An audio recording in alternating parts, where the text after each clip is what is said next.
Where were you born? I was born in Brooklyn, but I had sense enough to move out when I was 13 months old. What did your parents do then? My parents moved to Rahway, New Jersey, and they were small-scale businessmen who never had an income that by today's standard would have exceeded the poverty standard. And they moved to Rahway, New Jersey, where they at first had a small textile factory, and then that wasn't very successful, and so they opened a small retail store, and that was the source of their income. What influence did they have on what you decided to do for college? Very little, except for the fact that they encouraged me to want to go to college. Now, as it happened, my father died before I had graduated from high school. I had 3 sisters and myself. I was the youngest, and I was the only one of the 4 who went to college. Where'd you go? Rutgers University. State school? No. At that time, it was not. Rutgers is a very old institution that was established before the Revolution by the Dutch Reformed Church. And at the time I went to it, it was predominantly, it was really entirely a private school. Only subsequently was it converted into a multi-state, one of the mega-state universities. However, hold on. However, I was able to go to it because of an action of the state. The state of New Jersey at that time offered scholarships on a competitive basis, had a series of exams, and the people who succeeded in those exams and who could demonstrate financial need received a tuition, free tuition at Rutgers. And it was because of that that I was able to go to Rutgers. Now, the tragedy, at the time, that was a very valuable thing. The tragedy is that Rutgers now has, the state of New Jersey in their new incarnation, now has a similar program. But the qualification for getting a scholarship is below average academic quality. It's a program to raise the lesser qualified. So they've gone, it typifies what's happened in our society. Instead of emphasizing strengthening the opportunities open to the able, we have tended increasingly to shift into a state of victims in which the emphasis is on raising the people at the bottom. Now, no social progress has ever come from the bottom up. It's always come from the top small number, pulling up the society as a whole and raising it. When did you first get into economics? When I went to Rutgers, and I did a joint major at the time in economics and mathematics. Why did you pick it? Do you remember? No.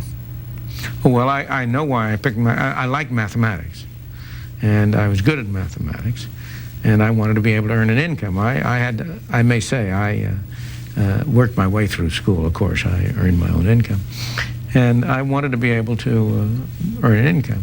And as an innocent youth, the only way I knew that you could use mathematics to earn an income was in actuarial work for insurance companies. And so that was my initial objective.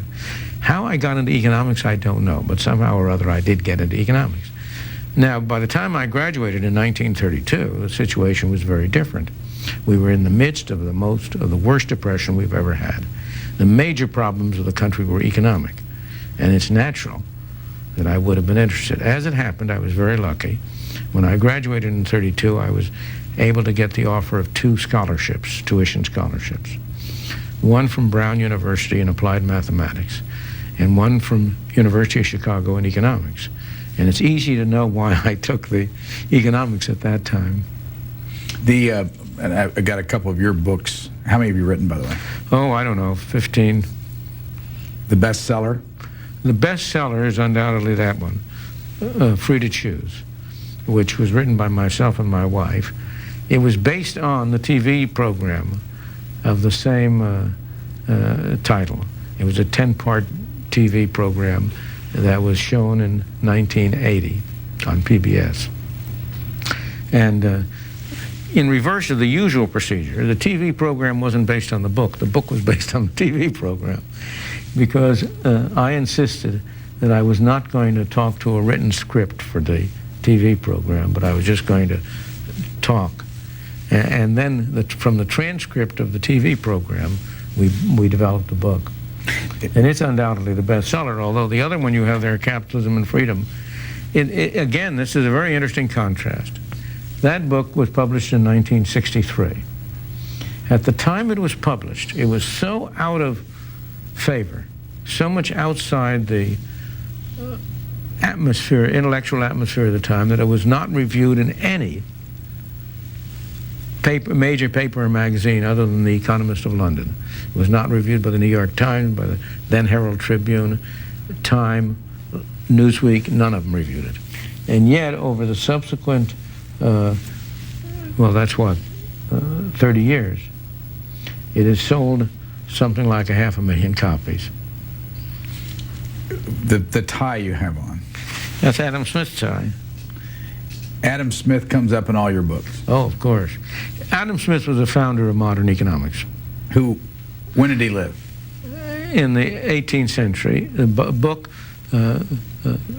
Adam Smith's great book, The Wealth of Nations, was published in 1776, the same year as the Declaration of Independence. When did you first read it? In college, as an undergraduate. And is he, don't know that is he the guy that's most important in your education? Well, that's very hard to say. He certainly had a major influence on all of us.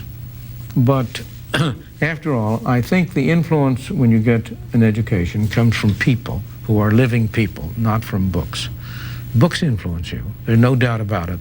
They make a great difference. But the person who was probably most important in my education, there are several. One is Arthur Burns, who was subsequently chairman of the Federal Reserve System and so on. He was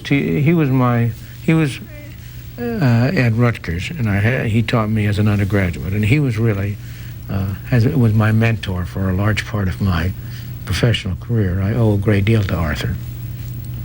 But then I went to the University of Chicago, and there was a group of teachers at the University of Chicago, Jacob Viner, Frank Knight, Henry Simons, who played a major influence in shaping my views and attitudes. When did you think you had enough independent thought to start writing books like Free to Choose and Capitalism and Freedom? That was very late. Up until that point, prior to that, my writings were scientific. See, these books give a misleading impression of my publications. Most of my publications are technical, scientific, economic publications, which really do not have any great interest to the public at large. That's a bestseller, The Free to Choose. But there's no question that the most influential book I've written is not Free to Choose, but a book that sold probably 1/20th as many, 5% as many copies, namely A Monetary History of the United States, which I wrote jointly with Anna Schwartz. And so it wasn't, I really had a fairly large body of technical economic literature before I started writing on public policy. Where'd you meet your wife? In the first course in economics at the University of Chicago in 1932. We took the same course. It was Jacob Viner's economic theory. And as it happened, Jacob Viner seated his students alphabetically in order to be able to remember their names. And so Rose Director, which was her name, sat next to Milton Friedman. In addition, as Rose always says, she was the only girl in the class. At the time? At the time. And when did you decide to write books together, and how did you separate the responsibility? Well, that's very hard to answer. We were married in 1938, 6 years after we first met. And then we had children. And Rose did a wonderful job in really taking care of the house, raising children, and being an inspiration to me. But she wasn't in a position to she had a professional career before that. She had had written some things and worked in research organizations before that. But it wasn't until the kids were growing up and off to college that she was able really to spend the time working with me. So this Capitalism and Freedom was based on a series of lectures that I had given at a kind of summer school. And she took those lectures and reworked them into the book. So really, she should have been a joint author on that as well. Janet and David? They're my children. You dedicate the Capitalism and Freedom to them? Where are they? Well, Janet is at Davis, California. Her husband is, she's a lawyer, but her husband is a computer specialist who teaches at the Davis branch of the University of California. My son David is now, well, he's had a checkered career in the sense that he got a degree in physics, a PhD in physics, but he's become an economist. He never took a course in economics, except over the dinner table. Where is he? He's at the University of Chicago in the law school, where he does research in economics and law and economics. When did you win the Nobel Prize and for what? I won the Nobel Prize in 1976, and I won it for none of those things, but for monetary history in the United States, and an earlier book of mine called A Theory of the Consumption Function, which I may say, these are funny things. A Theory of the Consumption Function is, in my mind, the best thing I ever did as a piece of science. Monetary history is undoubtedly the most influential, and Free to Choose is the best-selling. So they are not similarly characterized. Now I'm going to take it even a step lower, if you want. I want you to tell a little bit of the pencil story. Oh, sure, I'd be delighted. And why do you use this? As a matter of fact, you've got your picture on this book has you with a pencil in your hand. That didn't originate with me. I got it from Leonard Read, who was the head of the Foundation for Economic Education. But it's used to tell how the market works. And it's used to tell how how people can work together without knowing one another, without being of the same religion or anything. And the story starts like this. Leonard Read and I held up a lead pencil, so-called, one of these yellow pencils, and we said, nobody knows how to make a pencil. There's not a single person in the world who knows how to make a pencil. In order to make a pencil, you have to get wood. In order for the outside, in order to get wood, you have to have logging. You have to have somebody who can manufacture saws. No single person knows how to do all that. What's called lead inside isn't lead, it's graphite. It comes from some mines in Latin America. In order to be able to make a pencil, you'd have to be able to get the lead. The rubber at the tip isn't really, it comes from, nowadays it isn't even natural rubber, but at the time I was talking it was natural rubber. It comes from Malaysia, although the rubber tree is not native to Malaysia, but was imported into Malaysia by some English biologists, or botanists, I mean. So in order to know how to make a pencil, you would have to be able to do all of these things. So there are probably thousands of people who have cooperated together to make that pencil. Somehow or other, the people in South America who dug out the graphite cooperated with the people in Malaysia who tapped the rubber trees, cooperated with maybe the people in Oregon who cut down the trees. These thousands of people don't know one another. They speak different languages. They come from different religions. They might hate one another if they saw them. What is it that enabled them to cooperate together? The answer is the existence of a market. What brought all these people together was an enormous complex structure of prices.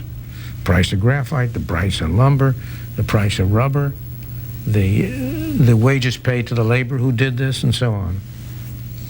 It's a marvelous example of how you can get a complex structure of cooperation and coordination which no individual planned. There was nobody who sat in a central office and sent an order out to Russia, out to Malaysia, produce one more thimble of rubber, or sent a signal. It was a market that coordinated all this without anybody having to know all of the people involved. How many times have you told that pencil story? Well, I really haven't told it that many times. I told it in the TV program, and then I told it in the book. But I think this is the third time. You're living in San Francisco, where we are. Yes. What brought you here? Well, when I reached the age of 65, I was at that time living in Chicago and teaching Chicago. I decided I had graded all the exam papers I was going to grade. My wife grew up in Portland, Oregon, and she was in love with San Francisco. And she has wanted to come, tried to move us out here many times during our life together, but she never succeeded until I decided I was going to retire from active teaching. And fortunately, Hoover Institution at Stanford University offered me the opportunity to be a fellow at Hoover so I could continue my research and writing without doing any teaching. Peter Robinson, who has a book notes that people will see at another time, said that he got an MBA from Stanford, and never once did anybody bring up Adam Smith or Milton Friedman. I can believe that. And why would that be? Because you still have, although it's not the same as it was in 1963, there's more tolerance for the kind of ideas I am in favor of. The general academic community is very much socialist in the sense in which Hayek speaks of the socialists. The general academic community, nowadays it's labeled political correctness. And the ideas of Adam Smith, the ideas of Friedrich Hayek, of Milton Friedman, are not very congenial to those who believe that the way in which you get things done is by having government come in and do them.